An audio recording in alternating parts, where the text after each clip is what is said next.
السلام علیکم دوستو، نئی ویڈیو میں خوش آمدید۔ دوستو، آپ اپنے گرد و اطراف میں نظر دوڑائیں تو آپ کو بے چین، بے سکون اور ہیجانی کیفیت میں مبتلا لوگوں کا ہجوم نظر آئے گا۔ ایسا کیوں ہے؟ باقی اقوام عالم کے مقابلے میں ہم اتنے محروم کیوں ہیں؟ کیا یہ ہماری بدعمالیوں اور گناہوں کا نتیجہ ہے یا کوئی اور معاملہ ہے؟ آج کی ویڈیو میں اسی موضوع سے جڑا ایک واقعہ آپ کو سنائیں گے۔ ویڈیو کی تفصیل میں جانے سے پہلے آپ دیکھ رہے ہیں بلیو نیٹ ورک۔ ہمارے چینل کو سبسکرائب کریں، لائک اور شیئر کرنے کے ساتھ ساتھ کمنٹ سیکشن میں اپنی آراء کا اظہار ضرور کیجیے گا۔ پروفیسر صاحب، آپ کی کتنے بچے ہیں؟ میں نے کہا 3۔ انہوں نے پھر پوچھا ان کی عمریں کیا ہیں؟ میں نے جواب دیا 9 سال، 7 سال اور 3 سال۔ یہ سن کر انہوں نے کہا پھر تو یقیناً آپ یونیورسٹی سے واپسی پر ان کے لیے کچھ نہ کچھ لے کر جاتے ہوں گے۔ میرے اس بات میں جواب دینے پر انہوں نے پھر استفسار کیا آپ ان چیزوں کو ان میں کیسے تقسیم کرتے ہیں؟ میں نے کہا میرا ایک بیٹا اور 2 بیٹیاں ہیں، اور چونکہ بیٹا بڑا ہے اس لیے میں اپنی لائی ہوئی تمام چیزیں اس کے حوالے کر دیتا ہوں اور اس سے کہتا ہوں کہ انہیں آپس میں بانٹ لو۔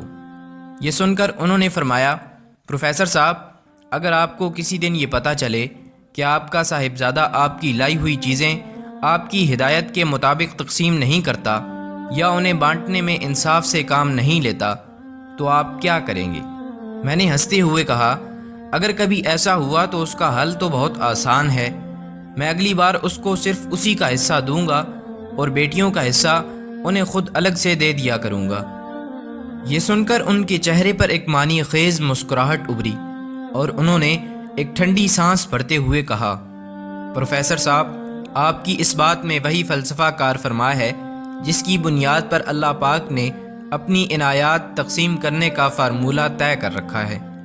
اللہ پاک آپ کو جو رزق اور نعمتیں عطا فرماتا ہے وہ صرف اور صرف آپ کے لیے نہیں ہوتی، ان میں بہت سے لوگوں کا حصہ ہوتا ہے، اور جب تک آپ وہ حصہ ان حقداروں تک پوری ایمانداری اور انصاف سے پہنچاتے رہتے ہیں آپ کو وہ حصہ اسی تناسب سے ملتا رہتا ہے، اور آپ بھی دنیا کی نظر میں مالدار، سیٹھ، جاگیردار اور سرمایہ دار بنے رہتے ہیں۔ لیکن جب اس تقسیم میں کوتاہی یا بد اعتدالی ہوتی ہے تو اللہ پاک آپ کو صرف آپ کے حصے تک محدود کر دیتا ہے اور اس ریل پیل سے محروم کر دیتا ہے۔ پھر وہ رب کریم وہ رزق یا تو ان لوگوں تک براہ راست پہنچانا شروع کر دیتا ہے یا اس رزق کی تقسیم کے لیے کوئی نیا ڈسٹریبیوٹر مقرر کر دیتا ہے، اور دنیا یہ سمجھتی ہے کہ یہ سیٹھ دیوالیہ ہو گیا ہے۔ اسی دوران یہ باتیں بھی سننے میں آتی ہیں کہ فلاں کے بیٹے پر اللہ کا بہت کرم ہے، دن دگنی رات چگنی ترقی کر رہا ہے، دنیا میں کروڑ پتی ہو گیا ہے۔ یہ وہی شخص ہوتا ہے جسے رب کریم نے آپ کو ہٹا کر آپ کی جگہ نیا ڈسٹریبیوٹر مقرر کر دیا ہوتا ہے۔ دیکھا جائے تو اللہ کی تقسیم کا یہ معاملہ صرف رزق تک ہی محدود نہیں ہے، اس میں عزت، سکون، امن اور آسانیاں بھی شامل ہیں۔ خاص طور پر عزت کا معاملہ بڑا خاص الخاص ہے اور اس کو بہت اچھی طرح سمجھنے کی ضرورت ہے۔ اللہ پاک عزت کے معاملے میں بہت حساس ہے۔ ہم نے اللہ کی دی ہوئی عزت کو اپنی ذاتی کمائی سمجھ لیا ہے، یہ ساری کی ساری ہماری ذاتی میراث اور ہماری اہلیت اور صلاحیتوں کا ثمر ہے، حالانکہ ایسا قطعاً نہیں ہے۔ ہم اپنے غریب ہمسائے کے مجرم ہیں، اس غریب بچی کے مجرم ہیں جس کی شادی کا کل خرچہ ہمارے بچے کی سالانہ پاکٹ منی کے برابر ہے۔ ان تانوں میں برابر کے شریک جرم ہیں جو وہ تمام عمر کم جہیز لانے پر سہتی ہے۔ ہم اس بیمار بچے کے مجرم ہیں جس کے علاج کا خرچ ہمارے گھر میں کھڑی بہت سی گاڑیوں میں سے کسی ایک کی قیمت میں ہو سکتا ہے۔ ہم اس عرضی خواہاں کے مجرم ہیں جو قرض لے کر دور دراز کے گاؤں سے ہمارے دفتر اس غلط وقت پہنچتا ہے جب ہم اپنے کسی عزیز یا دوست سے گپ شپ میں مصروف ہوتے ہیں اور وہ اگلے دن کے لیے ٹال دیا جاتا ہے۔ دوستو، اس اجتماعی بے چینی، بے سکونی، بے برکتی اور ہجان سے نکلنے کا بس ایک ہی راستہ ہے، ہمیں اپنے روزمرہ کے رویوں کو بدلنا ہوگا۔